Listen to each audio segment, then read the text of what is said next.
Thank you for being here, everybody. I appreciate it so much.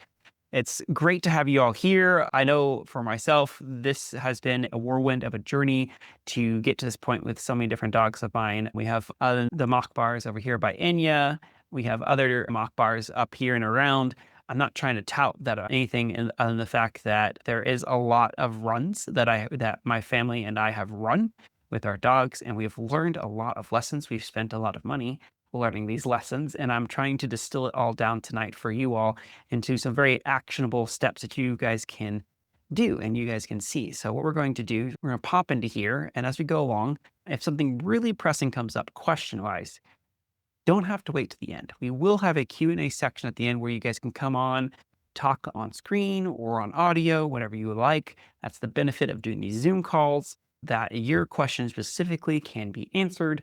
But along the way, you don't have to necessarily wait to the end to go ahead and start popping that into the message, the chat area, or anything that you're dealing with. And we will make sure we're tackling that at the very end as well.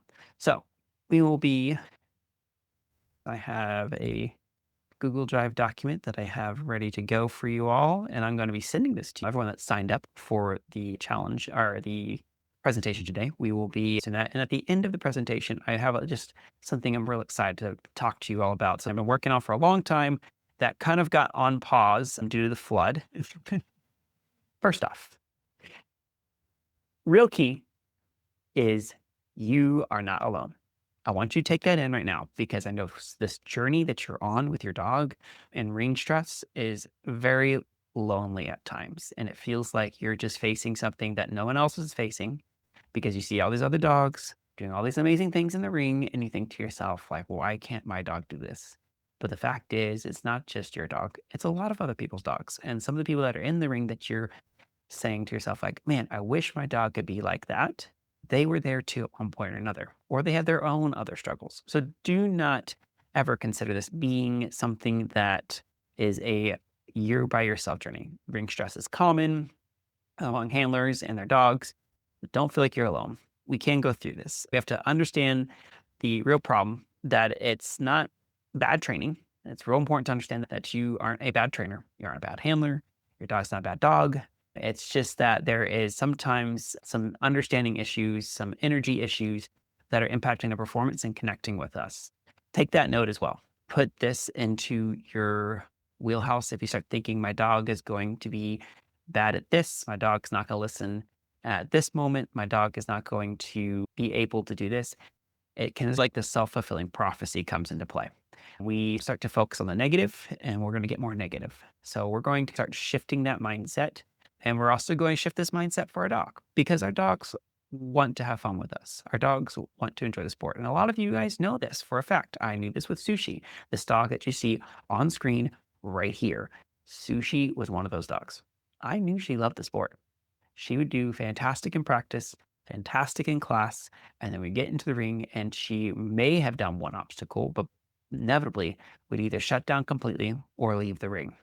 And now she has made it to invitationals. She has made it to finals at invitationals and as a totally different dog. And that's one of my dogs there. Our dog Jade, who's also very hyper, very excitable dog, has qualified for nationals. And it's really cool to see that happen because there's a lot of problems that occurred, whether it be wrong courses or knocked bars or just spinning behavior, things like that, that caused her not to cue a lot. And now she's getting really consistent and she got her mock bar recently too. So I'm real excited to share some of these aspects with you all.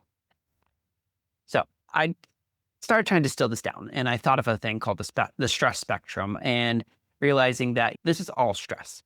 When dogs feel stress, they have either a freeze response where they freeze or shut down, or sometimes they have a fire response or they go excited. Let me know in the chat real quickly. I would like to find out how many of you guys have a freeze response versus a fire response, because it'll give me an idea of where we need to focus this presentation the most, because we can talk about a lot of things tonight. But let me know down below. Let's see here. Freeze. Cool. Thank you so much for saying that. Both, Karen says. Ooh, we're going to go into that. So if you guys aren't for sure, here is a couple different ways. When it comes to freeze, it's like things of slow movement, sniffing, avoidance behaviors. It can be things that maybe they leave the ring, like Sushi. Some things that we can work on to help fix this approach is calm repetitions, creating some predictability, maybe lessening what your criteria is in the sense of I want my dog to do a whole run confidently. My dog can't do that 2 or 3 obstacles confidently inside of a ring. So looking at those aspects and figuring out how to get our dog to get more from just 2 obstacles in the ring at a competition to the whole course. This giving them permission to breathe and relax and to accept what's coming at them. Now, the fire mode, for instance, is dogs like spinning, breaking their start line. That's a big one. One of my dogs at Disney, this behavior plagued us for a good while. It wasn't breaking start line. He actually had a fantastic start line today, but he'd be so tense and tight at the start line. He started to get a crouch border collie behavior that he would just explode at the start line, and the first bar would inevitably most of the time come down. He would keep all the rest of the bars up, but the first bar was down. And we've been there. That's just so frustrating to, okay, I'm gonna do crap. I'm focused, I'm calm, my dog's ready, we've done all the exercises, and then the first bar knocks down. You're just like, and there is that really common phrase, run like the first bar got knocked down. And I went through those stages where it's okay, the first bar's knocked down, so the pressure's off, and now we get to just practice and train inside the ring for the next 60 seconds or so. And so we went through those stages, and it's frustrating, but we had to go through those. Now, things like clarity and cues, fixing your routines, rewarding calm and focused behavior, among some other things that I've discovered with my dog Bolt has been fantastic. Just things to help you out, because I think every dog's a little bit different.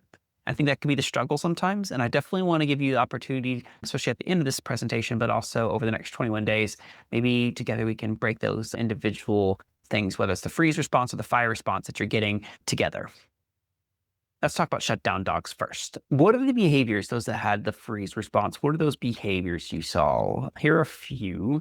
What are the things you all are seeing? Start scratching. Good to know. Start scratching. I had that with my dog Clyde. Now, that definitely is like a stress response, right? Like your dog, so it's like a displacement behavior, and that is a sign of stress and things like that. What other behaviors have y'all seen with shutdown dog signs? What are those? Put those in the chat below. It's over here. So a lot of times with these shutdown behaviors is this occurs when they feel like overwhelmed. This can be leading to avoidance behaviors with lack of engagement during training or competition. The things I noticed with Sushi, and I'm going to take from personal experience, is I noticed with her that I needed to, first off, let her get more exposure to not only dog agility environments. I actually started to take her, I do trick dog stunt performances. I started just taking her and letting her be a part of that in any low capacity sport, like even before the performance and after performance, just having her out. I took her to parks. I took her to different types of environments because sometimes it's a whole different wheelhouse to be inside of an agility competition environment. Particularly depends on the noises and sounds and the dog's barking.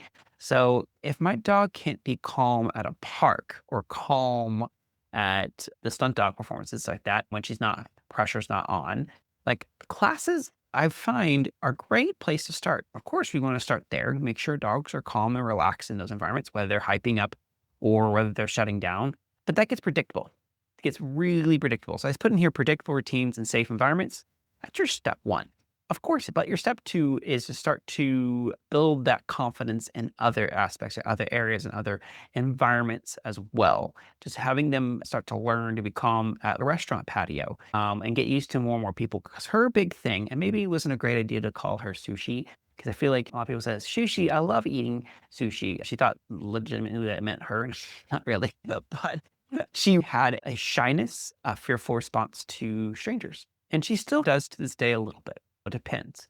I've taken her to these stunt performances now, and she not only is great before and after the performance, she actually starts to participate in them now because of her confidence level.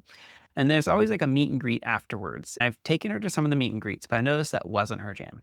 She didn't really appreciate that. And also figure out what is the thing that is rewarding the dog and what is not rewarding the dog is important. For instance, and even inside the ring itself for Sushi, she loved toys. She loved playing fetch and playing ball, but you can't play fetch and do a training in the ring, an FEO run. You can't throw the toy. So that wasn't going to work. And I think even when I was bringing the toys out, I remember her not even wanting to engage the toy in a agility environment in general, but she loved her snuggles. So I would do about 2 or 3 obstacles inside the ring. I might do my FEO run, stop and snuggle and play with her and just be with her and let her know that, hey, this is great, this is good. And then in the beginning stages, after that, leave the ring and do some more snuggles, treats, all that stuff. And then eventually start to do a few obstacles, snuggle session, a few obstacles, and then leave the ring. I would reverse it. And sometimes, depending on the ring and the way it was set up, we'd start to figure out and let her know that it's okay to relax and be okay around the judge and around people on the sidelines as well. So that was like one of those fixed approaches that worked for sushi.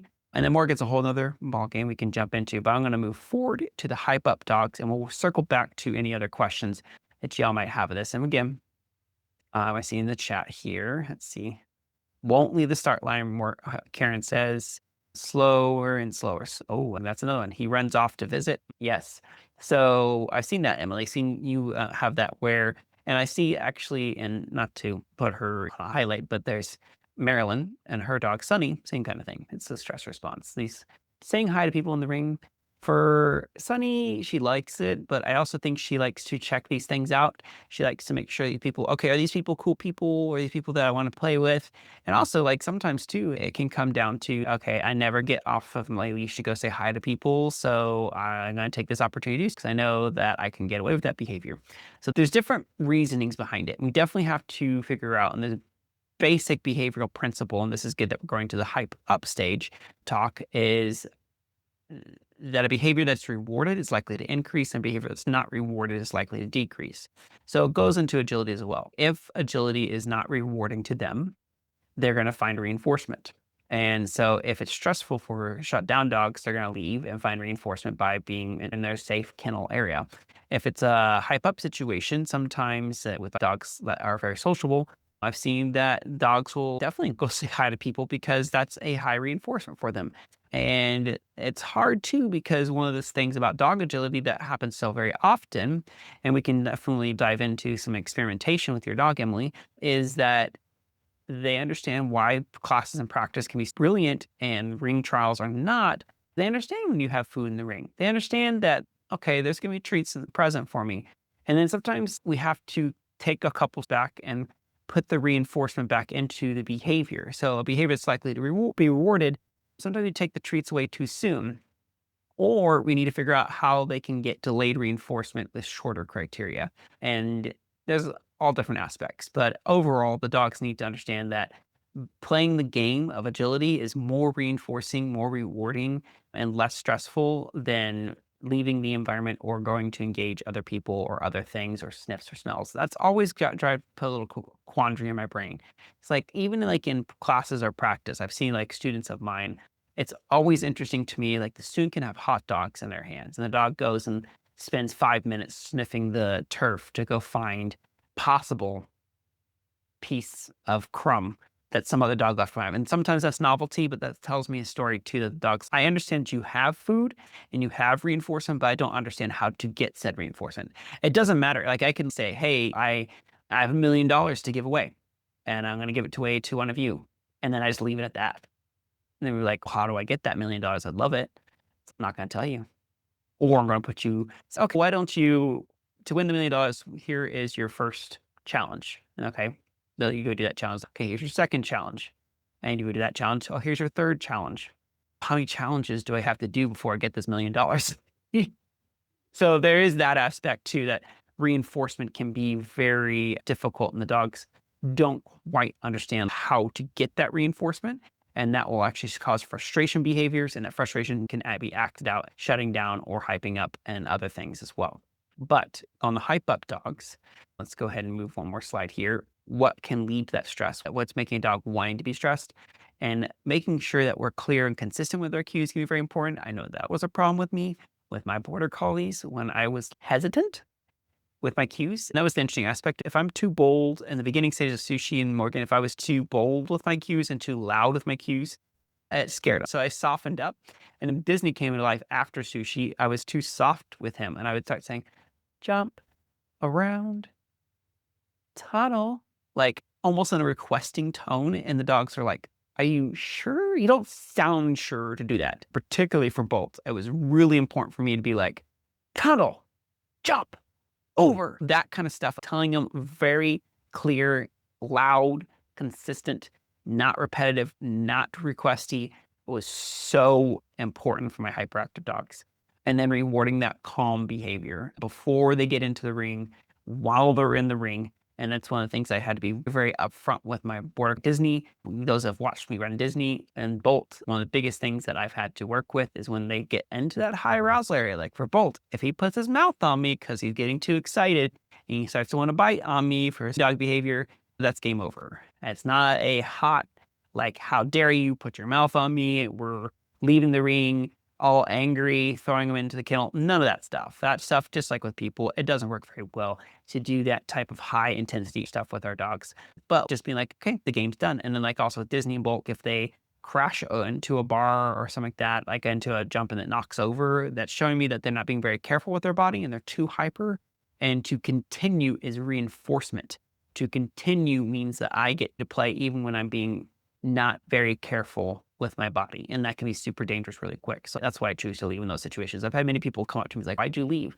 Like sometimes I've had situations where, like for instance, like he goes get too hyper and he puts his mouth on me and I leave. The judge didn't call anything. I could have continued. I could have queued that run. I could have been like an open or whatever and gotten the title. But it meant I was sacrificing the idea that, hey, if I bite you, we can keep playing and you move faster and all that stuff. We don't want that. Okay. So rewarding that calm behavior is really important. I saw a chat. My Siri was overstimulated by kennel dogs barking or dogs barking at practice jump area and had been chased at class many times. That transferred into the, yep. Yeah, that sounds like Enya. And she had some unexpected things happen with inside of the trial environment, running a run and a dog on the sideline charges her, not into the ring, but like on the sideline, barking and lunging at her through the barrier. Things like that. That's stressful. People not being really nice to her. She had a person one time act like they're going to pet her. And she, as soon as anyone went up to go say hi to her, she immediately took her foot and tried to stomp on her. I don't know if she's actually going to stomp on Enya, but she made it very convincing. I don't know why that person did that. This was in a different state at a dog training conference from a random stranger. And that took some time to get through. So unexpected things happen. And we have to deal with those situations step by step and systematically and forgive ourselves. See, sometimes it feels like we're going backwards when we're taking like 3 steps forward, 1 step back at times. Great. I think everyone has been very respectful and keeping things muted. I can't hear you if you are. Yeah, it was horrible, Amy. Very bad. We try our best, right? We tried to be really diligent at protecting our dogs from these types of situations. This is why I never let people. I always tell my students, it's persons you feel like that would never happen with a person, but with dogs, it can happen. Like person says, hey, my dog was friendly, and you let your dog say hi to them, and they're not so friendly. For me, like after those situations and horror stories for my students and things like that, I just tell people, if you don't know that dog, don't let your dog say hi to that dog. And this is big because a lot of people think that's like in the socialization brain. In order for my dog to be a well-mannered dog in public, it has to say hi to all the dogs and people. And that's not the case, we found. That was a big socialization kick for a while there, for probably a decade in the dog training industry. And now we're kind of learning, like, it's not necessarily saying hi to everybody that's important. It's more just being okay with themselves, just like us people, right? We don't, in order for us to be a functional civilian inside of our environment, we don't have to go say hi to everybody. In fact, sometimes it's really stressful.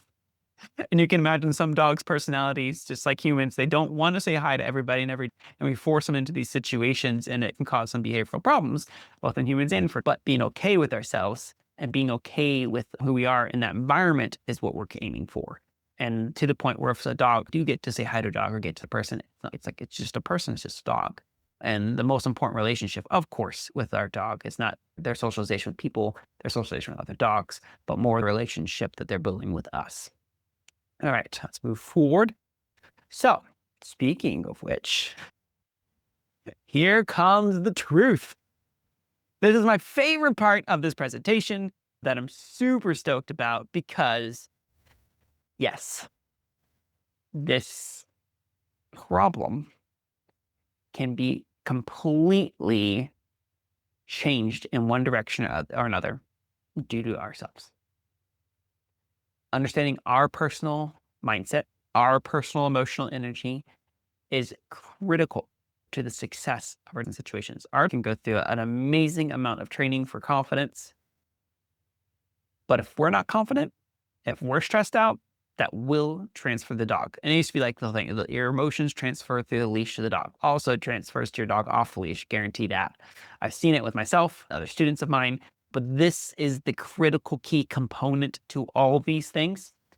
It's the thing that revolutionized me and my dogs because going into the ring with Sushi or with Morgan the Corgi is one of the coolest dogs I have ever had the pleasure of training with. It's Kathleen Ramey's dog, amazing lady. She looked for a handler to run her dogs. I was her teacher. I was training her trainer with her dog, and I had the opportunity to do this. And it's been such a gratifying journey because of the stuff that she has taught me of what dogs are really experiencing in these environments. When she started off, one of the first things before even hitting the agility ring that she struggled with was plastic bags. If there was a plastic bag, she'd flip out. So her mom put plastic bags around the house and gave her lots of reinforcement for it. Another thing that popped up was seesaw, of course, right? Like bang, the big old bang, the movement was one thing, but really was the bang. So her mom on the sideline, every time during an agility run, the seesaw bang went off. She had low calorie cookies that she'd give Morgan. And then Morgan, to this day, here's the seesaw. She looks to one of us for cookies.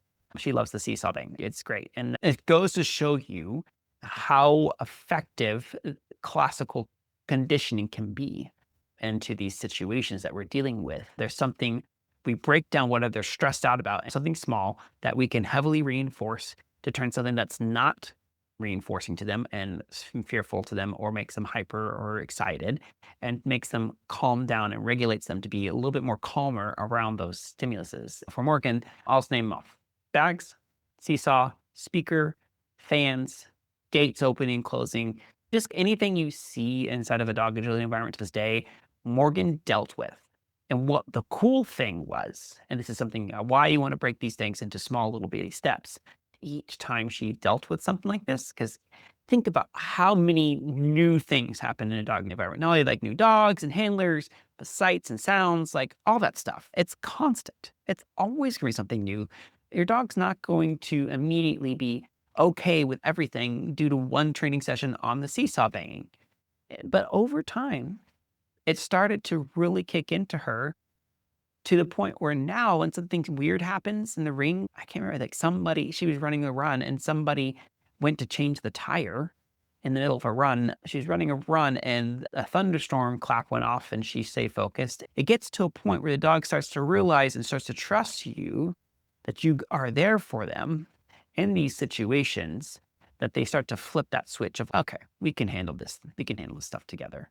And that comes from more on the shutdown dog side, but it's also holds true to the hyperactive dog side that, okay, what will get me to go be able to get reinforcement? Is it me running off and saying hi and sniffing people? Is it me knocking bars? Is it me doing zoomies around the course? We have to understand, okay, that is reinforcement for them. So why isn't the actual doing the course with this the reinforcement for them? And that comes down to so many different aspects we were mentioning before, from clarity of cues to understanding the job at hand, and then that the fact that if they do the thing that we tell them to do, that they get reinforcement. That becomes a critical key for both shy dogs and for dogs that are very excited about the environment. As the handler is the 3-breath anchor, something that was really important. I went with Morgan the Corgi. Why I brought her up is we went to nationals for the very first time with her, and her first run it didn't help because we were on a road trip there. There was delays, traffic, car issues, things like that. And we got there, we barely got into our warm-up run before she goes literally within 10 minutes of her turn to be up on the ring, we arrived at nationals and we ran her. You can guess what happened. She went wild. She didn't shut down. She just went wild, which was interesting, right? You think that the dog like that, she's going to shut down, not want to play. Nope, she just went wild. And it was a very interesting experience for me. So the thing that changed the game for the rest of it, because guess what? Now we're at nationals. That's the precedence that we're here. She's zooming around, all that stuff. We have to change something. We have to change the idea of the environment. We got her calmed down. We did all the things that we used to do with her, getting used to the environment, walking around, all that stuff. But the biggest thing was now for myself, my head was like, okay, my very first run at nationals, with this dog as the dog that went hyper crazy. I can either take my next run into the ring and think about how cool of an experience that was and start to stress myself out that this is going to happen next, or I could take deep breaths. The best thing that was in the world for me was just to take gigantic deep breaths before our runs. And you can do a thing called box breathing that helps out a lot. So you're going to breathe in for 4 seconds, hold for 4 seconds, breathe out for 4 seconds, hold for 4 seconds, and then repeat. Breathe in for 4, hold for 4, out for 4, hold for 4. And just go back and forth with the box breathing. And this has been scientifically studied for sports people of all cross realms. They use this to calm themselves down, let them get more neutral with their experiences. Because if we're not calm ourselves and we're focused on what bad stuff is about to happen inside that ring, you know what's going to happen next. And that's the key. That's the real key. Let me see here. Karen, running a friend's dog in class, he leaves to go find mom, but he would return happily running. And then when he runs again, he would leave again to find mom again. He's doing so much better now, but he still wants to find mom at times, but less amount of times he runs away to find mom, but I have to have food. He's actually doing so much better. Yeah. Yeah. So you're teaching your dog to learn, and thank you for applying it straight out of the box there, Karen. I appreciate that so much. That the dog is learning that it's okay to leave mom and to get reinforcement elsewhere. That mom is reinforcement, but there is an opportunity for reinforcement elsewhere. And that is the running with you, Karen. That's really great application. Let's talk about the confidence triangle, making sure we're fostering that success we're looking for in mind, body, and heart. And we're going to jump into this next 21 days. I'm going to talk about this here more in a second, that you guys can join in on here. And we're going to open up here, start popping those questions into the chat. If you don't want to join audio-wise live here in a second, or video-wise, up to you, truly up to you, then you can do a little simple chat, and we can definitely tackle these things as we're going forward. If there's something you mentioned before that I didn't catch, then feel free to bring that back into play and pop that in there right now. But over the next 21 days, we're going to talk about 3 aspects. First off, being calm, regulate both the handler and the dog's chest through mindful breathing techniques and calm exercises. Then we're going to go into focus and develop the controlled arousal, stress behaviors in your dog through engaging activities and promote focus and clarity, and they're going to flow. And that's going to build confidence in the ring by applying techniques we've learned to manage pressure effectively during practice and bringing that all into the ring. Amongst, like we're talking about, there's the element of a dog shutting down, there's the element of a dog that's hyping up, and there's, of course, the biggest element of all, which is us, the handler. We're going to do all that over the next 21 days. I'll just pop into there here in a second. That is actually, if you see here, I have it set up. I have the link here. And I'm going to go ahead and copy this link. Give me a moment to find it here. I'll talk about it, and then I'll pop it into the chat section. Anyway, over the next 29 days, starting November 1st, we're going to dive into this. And I will be sending everyone that's joined here or watching the replay a link to this. It's going to be a great course. We're going to do more Zoom chats like this. We're going to put all these videos, like this one included, into this online course that you guys can hold on to. As you can see, it says 30 days on there. It's a 21-day challenge. Life happens. So I want to make sure to give you guys plenty of leeway and grace. And then there's also an opportunity, if you want to keep it for more than 21 days, we can definitely have an upgrade option for you. But if you guys are interested in joining into one of our other training programs as well, and you want me to just do some deep dives with you, you'll see an option there to join the Dog Ninja program. It's a very limited program. I'm maxed out. I have 1 slot left in there, but if you want me to walk you through and give you a weekly guide or weekly training principles specific to your dog, that's great. But you don't have to join the Ninja program right now, because I want you to just join into the 21-day program. And then if you want more after 21 days, and this stuff will get specific with you. I actually limited the program to only a limited amount of people because I do want to dive deeper into everybody's problems. And even if you're willing, we will maybe look at some footage together from everybody.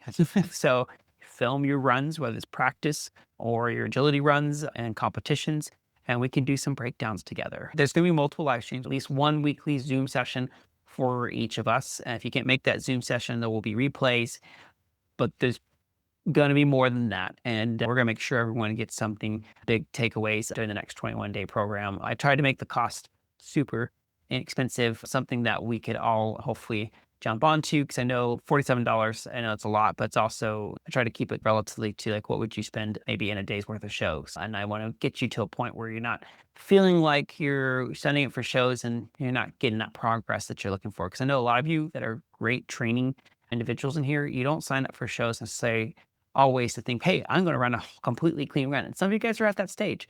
But I know a lot of you right now are at the stage of where it's, I just want my dog to run 3 obstacles in a row and get reinforcement afterwards. I just want my dog to stay focused on everything I'm saying for 60 seconds and then move on. And then this program after November 1st is going to go up. But for you all that are joining the Zoom or sign up for, I think it's November 1st or before, you'll get it at $47. The link is there, but I will pop it into here. Major issue is the fact that I have to go find it for one, because get out of here. Save. Yeah, I can do this. I don't have a keyboard for whatever reason right now, so I'm doing this all by mouse. Can you believe that? We're going to unmute people in just a bit here. I think you can do like a little hand raising thing here in just a bit. And so feel free to join that. No pressure at all. We are going to have some fun together. But again, I have a Dog Ninja program. If you guys are wanting to jump into that, I've mentioned it in a previous live stream before, where I get on with Zoom call with you specifically. We tackle things. We figure out, okay, what's the 90-day plan to get our dog to get to where we want to be? And we give you some weekly exercises to do that. Every week you get a training program to be able to work with your dog, and you give me video feedback and all that stuff, but you're going to get a little mini version of that in this next 21 days. So I'm looking forward to that with you all. But yeah. All right. I will put my headphones on so I can hear you. I do have sushi here if something comes up where we need to do a little live demo as well. But is there anybody that has a specific question? I know we had a lot of feedback into the mix. If you did, feel free to unmute yourself or put video on and we can ask those questions. If not, we will move on to other things. But yes, so those that real quickly, as someone maybe decides to unmute themselves, you don't have to. You don't have to. I'm just giving the offer here today. Is the wonderful, awesome baby Jonah is born, and he is amazing. Everything's going well. We had our first doctor's appointment today. Thank you all for being here. It really means a lot to me because, of course, there's a lot going on in the Smith Pack family household. And I was like, set this thing up knowing that this was going to be the case. But the flood really delayed this. I really wanted to launch this program, these resources for y'all. Then the flood hit. So if this is something you guys are interested in, I want to have this offer for you to help you all out in these situations. And if there's something you guys are dealing with and you want to message me, if you think there's something I could go with, that's fine. All right. Emily actually put something into the chat here. Let's see. Okay, so Emily asks, so should I do a few obstacles with Liam and leave, especially when we haven't been to DePaul in a while? That is probably the case. I would say it's going to come to course two. I found is that it's in the beginning stages of sushi. It was let's do these 3 obstacles and get out. And this also was true for some of my hyperactive border collies, but like Bolt. Can I get my dog to focus in for 3 to 4 obstacles and get out and reinforce my dog? Particularly, and some things are staged differently. If lead poles were towards the end and my dog was struggling with lead poles, was fine with everything else, I do the whole course up to the lead poles. And then sometimes courses, they, as we know, I love AKC, but we know sometimes those courses can get quite grueling for some of our dogs that are in that especially high drive state to stay focused. Some courses for dogs that are slower and more shy are a little bit too long and twisty, and we know we're not going to make the whole course anyway. So not only set your dog up for success, set yourself up for success. I think that's critical because Emily, like,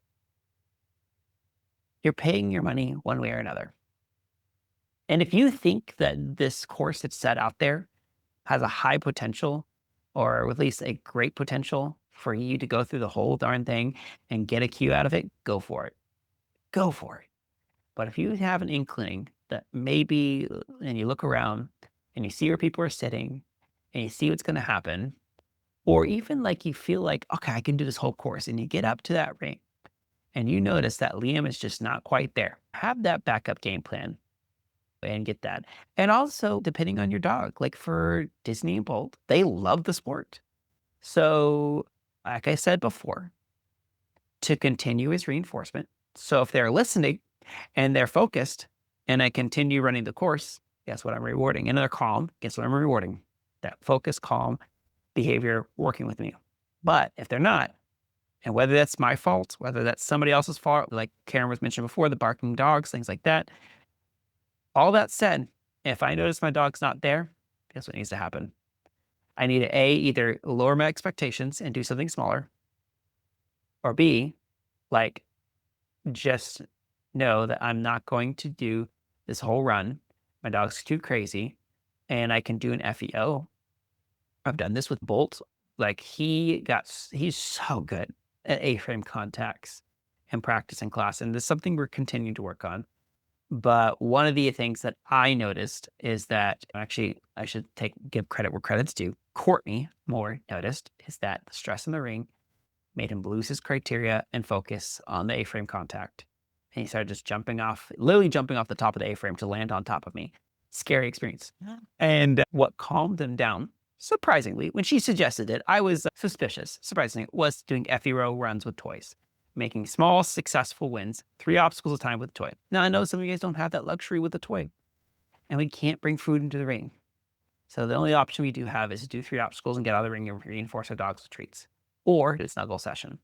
And it's something I'm interested to see if Marilyn will do, because I noticed in practice the other day, she did a snuggle session with her dog, Sunny, and her dog loved it.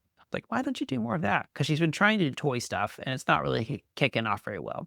And there's things we can do and tricks you can get your dog to get more into toys and using toys while training. And we can definitely dive into that, into future stuff. Yeah, I know, right, Karen? Eyeballs wide. Yeah, it was crazy. Karen says, my parents, Sheltie, started training at 9.5 years old. And my parents passed away, so she did agility competition. So when we started to do open competition, the start line was in front of the scribe, table leash runner, bar setter, and buzzer go.